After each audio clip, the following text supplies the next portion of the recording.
નમસ્કાર મિત્રો, સ્વાગત છે તમારું આપણી આ યુટ્યુબ ચેનલમાં જેનું નામ છે ગુજરાતી જીકેની જમાવટ.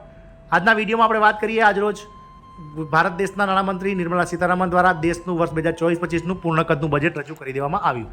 આ બજેટમાં મિત્રો મહિલાઓની નિરાશા સાંપડી છે, કારણ કે સરકાર દ્વારા જે અગાઉ બજેટ પહેલાં પ્રી બજેટ મિટિંગ્સમાં અને અલગ અલગ મીડિયાઝમાં જે સરકાર મિત્રો જે અફવાઓ વહેતી કરતી હતી, તમામ અફવાઓને જે છે તે મિત્રો અફવાઓ બનાવી દીધી સરકારે, કારણ કે સરકારે મહિલાઓ માટે કોઈપણ જાતની જાહેરાત કરી નથી. મિત્રો આપ સૌને જણાવી દઈએ કે દેશમાં ICDS પ્રોજેક્ટમાં અને સાથે જ આરોગ્ય વિભાગને હેઠળ કામ કરતા લાખોની સંખ્યામાં આંગણવાડી કાર્યકર, તેલાગર બહેનો, આશા વર્કર્સ, ફેસિલિટર બહેનો વગેરેને લઈ અને માનદ વેતનમાં જે વધારો છેલ્લા 6 વર્ષથી સરકાર દ્વારા કરવામાં નહોતો આવ્યો, તે વધારો આંશિક રીતે સરકાર દ્વારા જે છે તે વધે તેવું આ તમામ વર્ગ ઈચ્છતો હતો, પરંતુ સરકારે જે છે તે નિરાશા આપી છે, કારણ કે ક્યાંક ને ક્યાંક આ આંગણવાડી કાર્યકર, તેલાગર બહેનો, આશા વર્કર બહેનો, ફેસિલિટર બહેનો વગેરેને લઈ અને સરકારે જે છે તે બજેટમાં કોઈપણ જાતની જાહેરાત નથી કરી. મિત્રો હવે જોવાનું એ રહેશે કે મિત્રો આગામી જે 12 ઓગસ્ટ સુધી જે સત્ર ચાલવાનું છે તેમાં મહિલા અને બાળ વિકાસ વિભાગના મંત્રી શ્રીમતી અન્નપૂર્ણા દેવી દ્વારા કોઈ મહિલાઓ માટે ખાસ જાહેરાત કરવામાં આવે છે કે નહીં, એ તો આવનાર સમયમાં બજેટના સત્ર દરમિયાન જ માલુમ પડશે, કારણ કે હાલમાં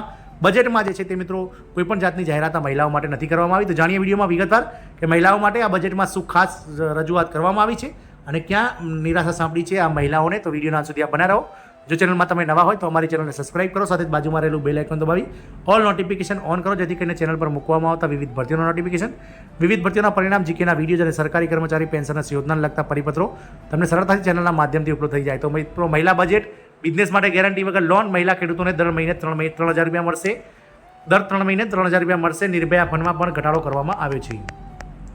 મહિલા એન્ટરપ્રિન્યોરશિપ હવે ગેરંટી વગર ₹1,00,000 સુધીની લોન મળશે, જ્યારે વર્કિંગ વુમનને 0% ચેક ચૂકવવો પડશે. નાણામંત્રી નિર્મલા સીતારમણે બજેટ પ્રદર્શન દરમિયાન આની જાહેરાત કરી છે. નાણામંત્રીએ મહિલા ખેડૂતો માટે પ્રધાનમંત્રી કિસાન સન્માન નિધિ રકમ વાર્ષિક 6,000 રૂપિયાથી વધારીને 12,000 રૂપિયા કરવાની જાહેરાત કરી છે.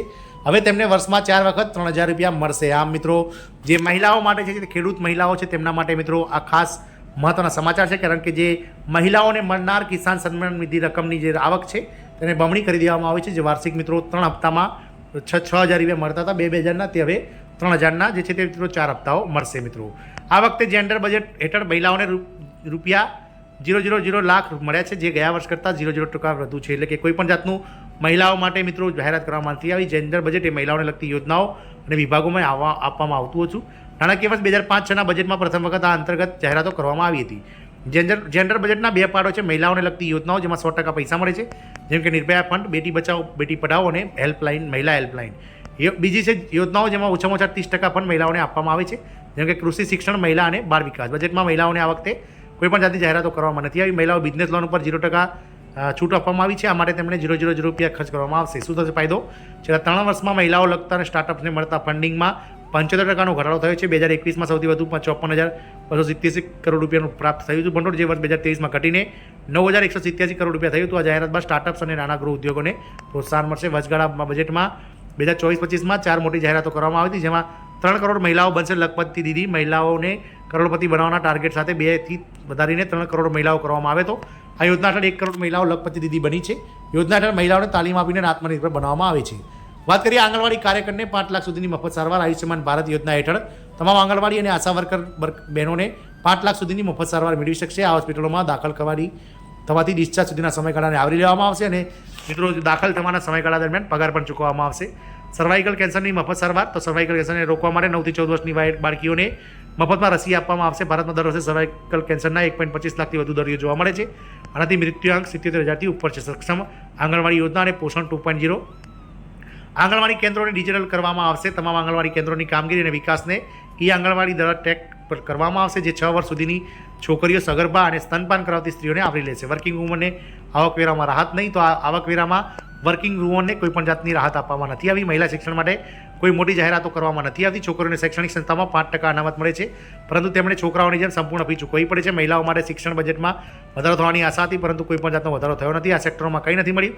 તો મહિલા સન્માન નિધિ બચત પત્ર MSSCની માન્યતા વધારવાની અપેક્ષા હતી, કોઈ વધારો થયો નથી. તે 2025 સુધી યથાવત રહેશે. મહિલા ખેડૂતો માટે પ્રધાનમંત્રી કિસાન સન્માન નિધિ યોજના રકમમાં વાર્ષિક ફેરફાર કરવામાં આવ્યો નથી. હાલમાં તે વાર્ષિક 6,000 રૂપિયા છે. 21 વર્ષથી વધુ ઉંમરની આર્થિક રીતે વંચિત મહિલાઓ માટે ફંડ રોકડ ટ્રાન્સફર કરવામાં યોજના હતી.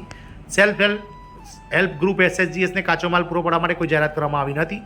મનરેગામાં મહિલા વર્કર માટે હિસ્સોને વેતન વધારવાની કોઈ જાહેરાત કરવામાં આવી નથી. હાલમાં તે 221 રૂપિયા પ્રતિ દિવસ છે. મહિલાઓ માટે મોદી સરકારની મોટી 3 યોજનાઓ જે છે તેની પણ કોઈ પણ જાતની વાત કરવામાં નથી આવી. મિત્રો, મહિલાઓ માટે બજેટમાં ખાસ કોઈ જાહેરાત કરવામાં નથી આવી. આંગણવાડી વર્કર્સ અને આશા વર્કર્સ બહેનો માટે પણ કોઈ ખાસ જાહેરાત નથી. જય હિન્દ, અસ્તુ.